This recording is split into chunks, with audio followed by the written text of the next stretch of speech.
सेना ने बहादुरी से पीएलए को हमारी टेरिटरी में अतिक्रमण करने से रोका और उन्हें उनकी पोस्ट पर वापस जाने के लिए मजबूर कर दिया। अध्यक्ष महोदय, हमारे किसी भी सैनिक की न तो मृत्यु हुई है और न ही कोई गंभीर रूप से घायल हुआ है।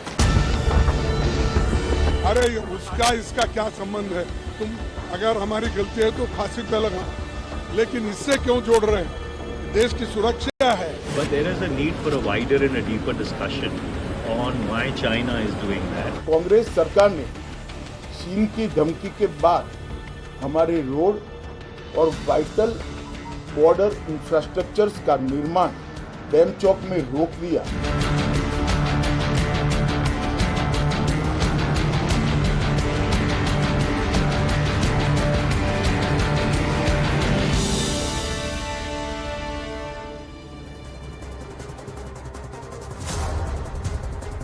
Say Jai Hind. Thank you for taking the right stand.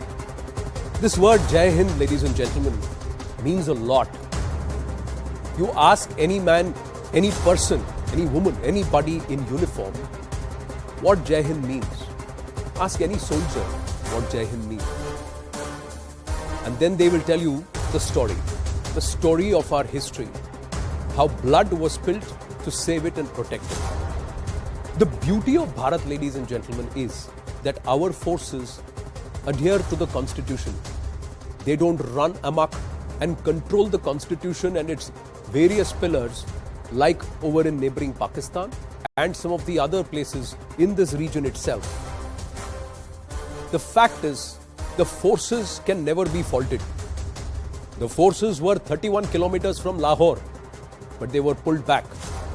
The forces had 90,000 POWs in 1971, but they were asked to free them. The forces were ready to build reinforcements and to scale up soon after Bharat got independent. But the message given is कि हम तो अहिंसावादी हैं.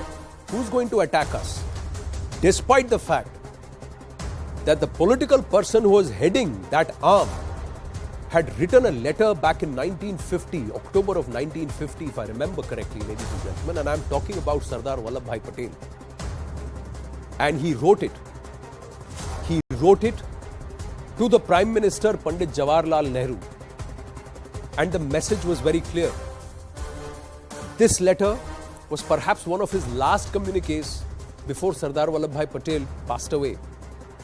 And he said, don't trust the Chinese. Their words are deceptive.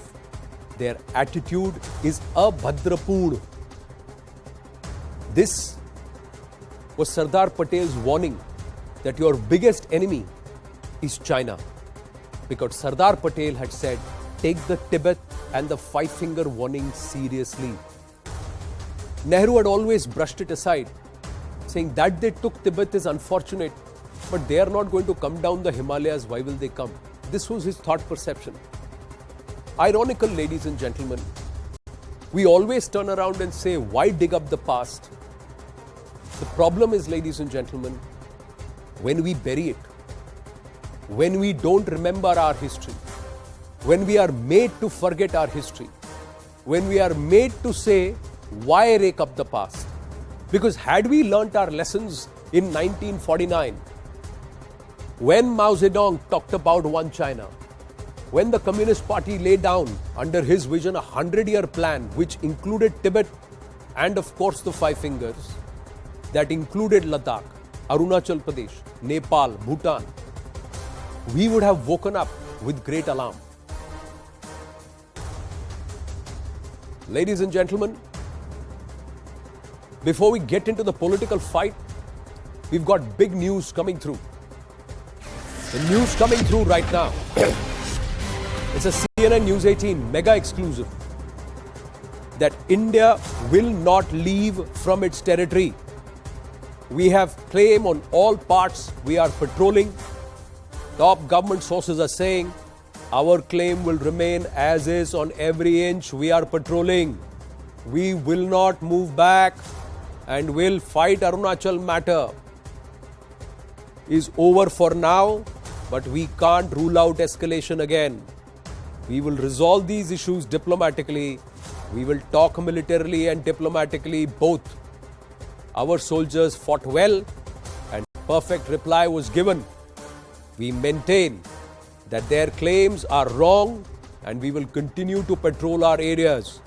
We don't see any full-scale war on this issue. Two main reasons. Now, this is what the intelligence analysis is, that Xi Jinping is domestically on the back foot because of the COVID escalation. He was forced to give and relent, given to the massive protests. And the Northeast is vulnerable because here terrain is very uneven. We are on the low in many areas, and China understands that if they manage this area, they can cut this part from the rest of the world soon, carve it out. Now, this has always been their agenda, ladies and gentlemen. Since 1949, they have had this agenda. Imagine when they were trying to build a road across Aksai Chin. The map of 1842 drawn by the British themselves made Aksai Chin an integral part of Bharat. They were building a road then, and we looked the other way. In fact, the Prime Minister of that time, later, a few years later, turned around and said, and that too, nobody even knows where Ladakh is on the map, not even a blade of grass grows there. So our history should teach us a lot of lessons, not to trust this entity. And this entity only understands might. They do not understand softness. If they hit you once, you turn back and hit them 4 times, push them back 5 feet, and you stay those 5 feet. You don't come back. That's the mistake we have done. That is the mistake so far we are given to understand we have been doing. Because this disengagement means you go back to your position. Point is, they are in our positions over the last many decades. Let's take it back inch by inch, just like they have taken inch by inch. If we have the political will, our forces can do it. That's the difference, ladies and gentlemen. The soldier on the ground has stood to defend every inch of Bharat. But if the soldier on ground is told to hang back and say, don't do anything, don't build infrastructure, don't modernize, don't become efficient, because वहां सड़कें नहीं बनेंगी तो वो अंदर नहीं आ पाएंगे. Well, this was the thought till the early 2000s. And Mr. A.K. Antony is on record in 2013 saying it कि हमने सड़कें बनानी शुरू कर दी, इसीलिए चीनी upset हो रहे हैं. So till 2000 we were not building infrastructure. Let's get into